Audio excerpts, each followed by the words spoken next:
അപ്പോൾ ഈ കാട്ടിൻ്റെ ഇടയിലോട്ട് വന്നതെന്തിനെന്ന് വെച്ചാൽ നമുക്ക് ചേനയുടെ വിളവെടുപ്പിനാണേ.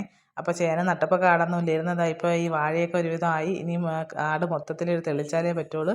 അപ്പോൾ ഓരോന്നായിട്ട് ഞാൻ എടുക്കുകയാണ് കേട്ടോ. അപ്പോൾ ഇത് നമ്മളെ ചേന നല്ല ഉഗ്രം ചേനയായിരുന്നു, പക്ഷേ അതിൻ്റെ മണ്ടയിൽ കൂടെ വെട്ട് വീണ്.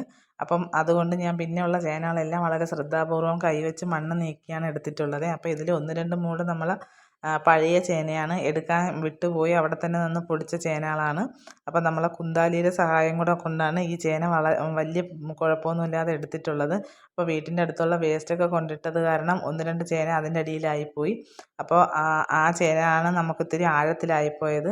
അതെടുക്കാൻ ഇത്തിരി ബുദ്ധിമുട്ടിയിട്ടുണ്ടായിരുന്നു. അപ്പോൾ ഈ കയ്യിലെ മണ്ണൊക്കെ കഴുകാനായിട്ട് ബാരലിൻ്റെ അടുത്തോട്ട് ചെന്നപ്പോഴാണ് അവിടെ ഉഗ്രനൊരു പാമ്പിൻ്റെ പടം കണ്ടത്. അത് കണ്ടപ്പോൾ എനിക്ക് കുറച്ച് പേടിയായെങ്കിലും ഞാൻ ഒട്ടും പിന്നോട്ട് പോയില്ല. കാരണം നമുക്ക് ഈ ചേന എടുത്തേ പറ്റുള്ളൂ. ഇനി വിത്തിനായിട്ടുള്ള ആകെ ഇത്ര ചേന മാത്രമേ ഉള്ളൂ. അങ്ങനെ ഞാൻ ഓരോന്നായിട്ട് എടുത്തു. അപ്പോൾ ഇതാണ് ഈ കല്ലിൻ്റെ അടിയിലായിപ്പോയ ചേന. പക്ഷേ വലിയ പ്രശ്നമില്ലാതെ നമുക്ക് അത് എടുക്കാൻ പറ്റി. ഇത് കണ്ടോ, അങ്ങനെ ഒരു 5 മൂട് ചേനയും പിന്നെ ഒരു കുട്ടി ചേനയും ഒക്കെ കിട്ടിയിട്ടുണ്ടായിരുന്നു കേട്ടോ. അപ്പോൾ ഇനി നമുക്ക് ആവശ്യത്തിന് എടുത്തിട്ടുള്ള ബാക്കിയുള്ള നടാനാണ്. അപ്പോൾ ഇത്ര ചേന ഞാൻ ചുമന്ന് പൈപ്പിൻ്റെ മൂട്ടിൽ കൊണ്ട് എത്തിച്ചിട്ടുണ്ട്. അവരെ ഒന്ന് കുളിപ്പിച്ചെടുക്കണം. അപ്പോൾ കുളിപ്പിച്ചെടുത്തപ്പോൾ ഇത്രയും ചേനയാണ്. അപ്പോൾ ഒരെണ്ണത്തിൻ്റെ നടുക്ക് കുറച്ച് വെട്ട് വേണമെങ്കിലും വേറെ പ്രശ്നമൊന്നുമില്ല. അപ്പോൾ വീഡിയോ ഇഷ്ടപ്പെട്ടെങ്കിൽ എല്ലാവരും സബ്സ്ക്രൈബ് ചെയ്യാനും സപ്പോർട്ട് ചെയ്യാനും മറക്കല്ലേ.